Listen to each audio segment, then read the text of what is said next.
দর্শক, টেকসাজ ইউটিউব চ্যানেলের নতুন আরেকটি ভিডিওতে আপনাকে স্বাগতম। সম্প্রতি সময় এসকেএস এনজিও তাদের প্রতিষ্ঠানে কিছু সংখ্যক জনবল নিয়োগের প্রেক্ষিতে একটি নিয়োগ বিজ্ঞপ্তি প্রকাশ করেছে। আজকে ভিডিওতে আমরা আলোচনা করতে চলেছি কিভাবে উক্ত প্রতিষ্ঠানে সঠিকভাবে আপনি আবেদন করবেন তার সম্পূর্ণ প্রক্রিয়া সম্পর্কে। আবেদনের ওয়ার্ড ফরম্যাটটি আমাদের ডেসক্রিপশন বক্সের লিঙ্কে দেওয়া থাকবে। ওয়ার্ড ফরম্যাটের লিঙ্ক দেওয়া থাকবে, সেখান থেকে আপনি ওয়ার্ড ফরম্যাটটি ডাউনলোড করে সেখানে এডিট করে আপনি আপনার আবেদনটি সম্পূর্ণ করতে পারবেন। তাহলে চলুন কথা না বাড়িয়ে দেখে নেওয়া যাক কিভাবে সঠিক পদ্ধতিতে এসকেএস এনজিওতে আবেদন করা যাবে তার সম্পূর্ণ প্রক্রিয়া।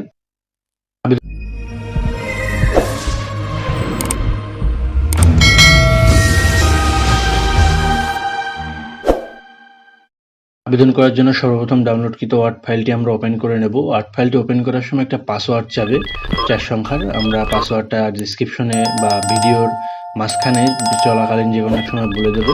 অবশ্যই ভিডিওটি শেষ পর্যন্ত দেখবেন, তাহলে পাসওয়ার্ডটি পেয়ে যাবেন আপনি। তো সর্বপ্রথম বরাবর উপপরিচালক, যার বরাবর আমাদের দরখাস্তটা দিতে হবে, উপপরিচালক মানব সম্পদ বিভাগ, এসকেএস ফাউন্ডেশন, কলেজ রোড, উত্তর হরিণা, গাইবান্ধা। অর্থাৎ প্রায় আবেদনগুলি আমাদের পরিচালক অথবা উপপরিচালক বরাবর দিতে হয়। তো আমরা এই প্রতিষ্ঠানে উপপরিচালক বরাবর আবেদনটা দিব। হ্যালো, বিষয় হচ্ছে আপনি কোন পদে চাকরির জন্য আবেদন করবেন। আমি হিসাবরক্ষক পদের একটা স্যাম্পল দিচ্ছি আপনাকে। ওখানে আরও ম্যানেজার আছে, ফিল্ড অফিসার আছে, ফিল্ড অ্যাসিস্ট্যান্ট আছে, ব্রাঞ্চ ম্যানেজার আছে। আপনি যে কোনো পদের জন্য আবেদন করতে পারেন। তো আমরা স্যাম্পল দিচ্ছি জাস্ট হিসাবরক্ষক পদে চাকরির জন্য।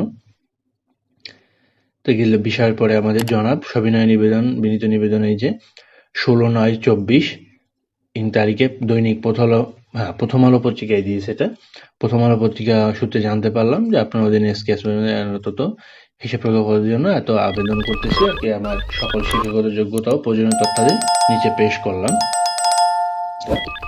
প্রথমে দিবেন নাম, তারপরে পিতার নাম, মাতার নাম, বর্তমান ঠিকানা ও স্থায়ী ঠিকানা এভাবে দেওয়ার চেষ্টা করবেন এই ফরম্যাটে। গ্রাম, ডাকঘর, উপজেলা, জেলা। আর যদি আপনার ঠিকানা শহরের ভিতরে হয় কোনো, তাহলে রোড নাম্বার, বাসা নাম্বার ইত্যাদি উল্লেখ করে দিবেন।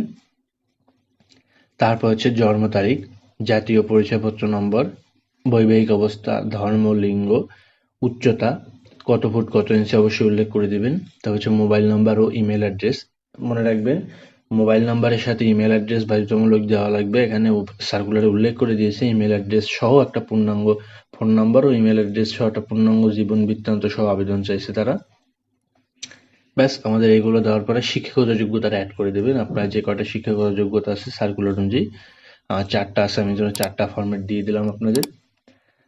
যে এমবিএ, বিবিএ, এইচএসসি, এসএসসি আপনার যেগুলো আছে পরীক্ষার নাম সেগুলো দিয়ে দেবেন। তারপরে হচ্ছে 15 নম্বরে কম্পিউটার দক্ষতা। আপনার যদি কম্পিউটারে কোনো দক্ষতা থেকে থাকে সেটা এখানে অ্যাড করে দেবেন। আর কম্পিউটার দক্ষতা উল্লেখযোগ্য, এখন সব সাইডেই কম্পিউটার দক্ষতা লাগে।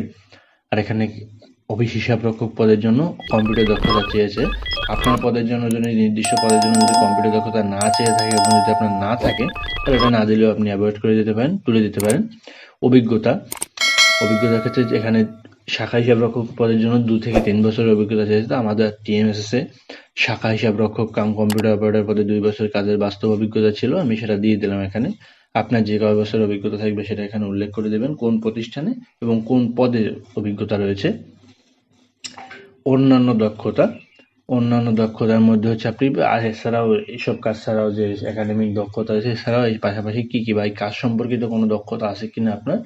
যেমন আমার মাইক্রোফিন্যান্স, মাইক্রোফিন 360 ও মাইক্রো সফটওয়্যার ব্যবহারে পারদর্শী। এই দুটো সফটওয়্যার হচ্ছে মাইক্রো ক্রেডিট সংক্রান্ত সফটওয়্যার। এখানে পোস্টিং বা আদার্স লেনদেনগুলো সব পোস্টিং দিতে হয় প্রতিদিনের এই 2 সফটওয়্যারে বিভিন্ন প্রতিষ্ঠানে। মাইক্রোফিন 360টা প্রায় সকল এনজিওই ব্যবহার করে থাকে। তো আমার এই দুটো চালানোর পারদর্শিতা আছে, এই জন্য আমি উল্লেখ করে দিলাম। তারপর হচ্ছে নিচে অতএব লাইন, আমাদের অতএব জনাবের নিকট আমার আকুল আবেদন, এই যে ব্যাস। তারপরে হচ্ছে আপনারা নিচে দেখতে পাচ্ছেন বিনীত নিবেদক সজয় কুমার শাহ। অর্থাৎ আপনি একটা স্পেস ফাঁকা রাখা আছে আমাদের, ওই যে ফাঁকা জায়গাটুকু ওইখানে আপনি কি করবেন, আপনার সিগনেচার করে দেবেন, নিজের হাতে সিগনেচার করবে প্রিন্ট আউট করার পরে এটা। আর নিচে তো আপনার নাম থাকবে। সংযুক্তিটা আবশ্যক, সংযুক্তিটা সব আবেদনপত্রের সাথে আবশ্যক। এটা সংযুক্তি দিতে হয়। যে সংযুক্তিতে কি থাকবে, প্রথমে থাকবে 2 কপি ছবি চাইছে তারা, পাসপোর্ট সাইজের রঙিন ছবি, সেটা উল্লেখ করে দেবেন। দিয়ে দেবেন প্রথমে, আর সংযুক্তি অনুযায়ী যে আপনার ডকুমেন্টসগুলো এগুলো সাজাবেন। তারপরে 2 নাম্বারে এসেছে নাগরিক সনদপত্র, 3 নাম্বার জাতীয় পরিচয়পত্রের ফটোকপি, 4 নাম্বারে সকল শিক্ষাগত যোগ্যতার সত্যায়িত ফটোকপি, সত্যায়িত দিলেও হবে, না দিলেও হবে, এখানে তারা সত্যায়িত উল্লেখ করেনি।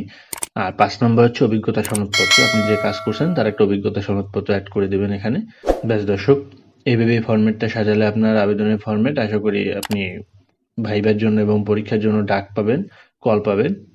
এটি ছিল সম্পূর্ণ প্রক্রিয়া কিভাবে আপনার যে কোনো পদের জন্য এসকেএস ফাউন্ডেশনে আবেদন করবেন তার সম্পূর্ণ প্রক্রিয়া। আর আমাদের এই ফাইলের পাসওয়ার্ডের বিষয় ছিল, যেটা ফাইল ওপেন করার জন্য পাসওয়ার্ডটা হচ্ছে আমাদের 1122, স্ক্রিনে দেখতে পাচ্ছেন আপনারা। 1122 জাস্ট ইনপুট করে আপনি এন্টার করলেই, এন্টার বাটনে ক্লিক করলে এটা ওপেন হয়ে যাবে। আর এটা অবশ্যই ডক্স ফাইলে দেওয়া রয়েছে আমাদের ডিসক্রিপশন বক্সের লিঙ্কে। ডক্স ফাইল কম্পিউটার ব্যতীত আশা করি কোথাও ওপেন হবে না। আর যদি ফোনে আপনার মাইক্রোসফট ইনস্টল দেওয়া থাকে তাহলে ফোন থেকে ডক্স ফাইলটা ওপেন করে আপনি কাজ করতে পারবেন। তো দর্শক, এই ছিল আমাদের সম্পূর্ণ ভিডিও, কিভাবে এসকেএস ফাউন্ডেশনে সঠিক পদ্ধতিতে আবেদন করবেন তার সম্পূর্ণ প্রক্রিয়া সম্পর্কে। আশা করি ভিডিওটি ভালো লেগেছে। ভিডিওটি ভালো লেগে থাকলে একটি লাইক দিবেন এবং ভিডিওটি কোথাও বুঝতে সমস্যা হয়ে থাকলে অবশ্যই কমেন্ট করে জানাবেন।